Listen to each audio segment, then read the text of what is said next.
So I've been editing up videos from my past two conferences, and one of the topics that's really hot right now is how do we make tokens more valuable? You guys probably heard of the buzzword STO, security token offerings. And to be honest, I'm not bullish at all. I'm pretty bearish on that topic because of the regulations involved. I actually think we need to do something else out of the box. And in this interview, I talked to the guys from Machi X. And what they're trying to do is they're tokenizing intellectual property. So instead of tokenizing a stock, they're tokenizing a particular song. So it's a way for artists to raise more money, giving up the rights or a portion of the rights to a particular song. But more importantly, why it's important for me is because it allows the community building that we see in crypto for that to be applied to music. Imagine if you own the rights to a particular Taylor Swift song and you can just cheer for it and show it to all your friends. And that's why I think it's worth looking at as a subject on this channel. I hope you guys enjoyed the interview. And what do you guys think about this whole idea of IP tokenization? Leave a comment in the comments section below. So IP tokenization, we're looking to address intellectual property assets that aren't frankly being addressed today in today's market.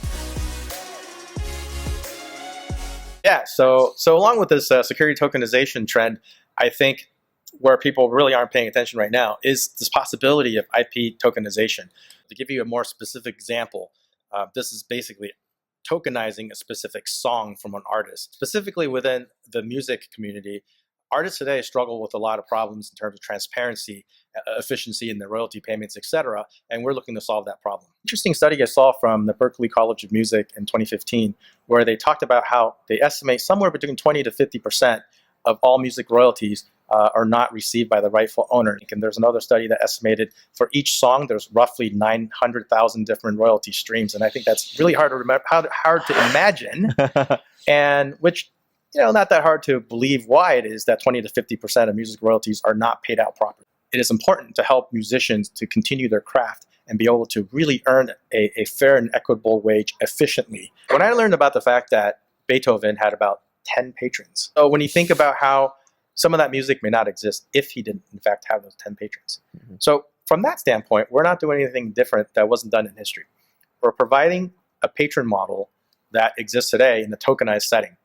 Not only are we solving the transparency and the efficiency and the disintermediation of the middleman problem, we're bringing back this old way of patrons, but in a way where patrons can share in the success of their artists. So it's like when you're listening to music, instead of saying, oh, we got Taylor Swift on, you'd be like, I participated in that. I'm a patron for that. Like, that's for me. Yeah, and if not that I need any economic incentives to shill Taylor Swift music, but if I were able to own a piece of her IP and her song, and every time our story plays, not only do I feel like she's singing to me, I can also feel like, hey, I'm going to receive some economic value. Then I am going to not just be a super fan, but I might then go and push for that track to be played across all the movies I can find. You take a fan club and you juice it with the social aspect, where it does, in fact, I think, galvanize the community to say, what else, how else can the community help? When an artist lists their token on our platform, we allow them then to be a vetted admin. And that's going to be, unlike the troll box on Poloniex, where anybody can say anything about anything, and it's not really tied to the specific asset, we're going to make a platform by which that the users you can only participate if you own that token. And then the admins can only exist if they're the issuers of the token or affiliates of these issuers. So you're either going to fix a problem or build the biggest troll army in the world. Yeah. Well, it depends on how the artists want to manage this troll army. I mean, it can be the most hateful troll army that really gets to whatever it is the artist wants, or it could be the most friendly, hug it out people who can then go help the artist in whatever way they want. But I think this creates a very interesting new model by which fan-artist interaction can occur. So you're talking about an exchange as well. So yes. Would they be able to just freely exchange these tokens that they buy? How would that work? So the exchange portion of it works just like any other crypto exchange at this point.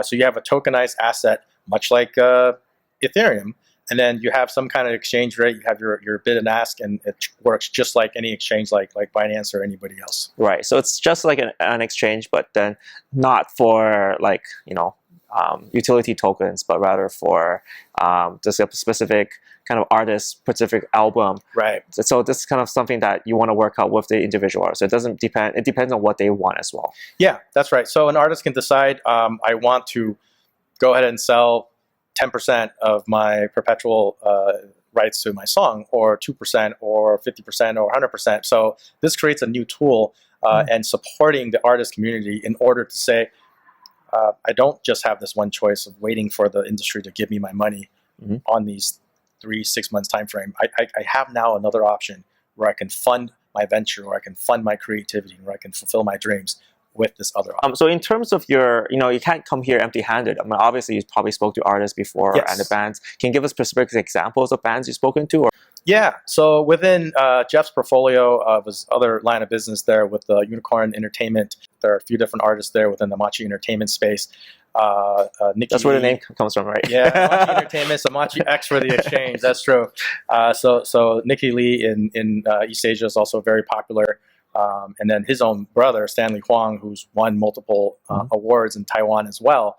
And Stanley Huang also is an advisor for Machi X. Right. So I think what's interesting here is not only do we have the background and credibility within the blockchain space through the Mithril community, we also have the right people and the right ownership of certain IPs already. So it's not that we're going to build this thing out and hope that we can get IP to work with us and owners of IPs to work with us. It is rather that we have a portfolio of IP that we can start with to really build out this minimum viable product, at least, and showcase the impact we can have in tokenizing IP. So, you're doing this exchange. When do you think this exchange can be launched? Like, what's the timeline structure for this whole project? We're very aggressive right now, and I'm very lucky to say that our colleagues on the engineering team has been building this exchange already. And so we're targeting the end of the year for a launch, and the platform portion where you can just do all the things you can on a regular exchange, sign up for an account, go through the KYC AML process, have an account to trade, and then from there we anticipate we will have actual songs trading by the end of the year. Okay, now you have the Machi X token as well. Okay? Yes. So now what's a token used for? So the token is very simply a exchange token at this point, no different than Binance token, being able to pay for a discount on the trading fees. My business partner and co-founder Jeff likes to say that in the music industry, he's always getting screwed by technology. When he looks at YouTube and Musical.ly and all these platforms that made money off of the backs of the content creators who don't give anything back, and these days he and other content creators have to go to YouTube to negotiate. Oh, can we get a little bit more of this red share? But in reality, these technologies wouldn't exist without the content. So he's trying to give back and say, how do we take technology and build it back into the content creators? How do we give value back to the content creators? And this is it. You tokenize assets and you give them another option. You let them galvanize their fans. You let them take value out before waiting for this 3 to 6 month value payout. And that is how technology can really help the content creators.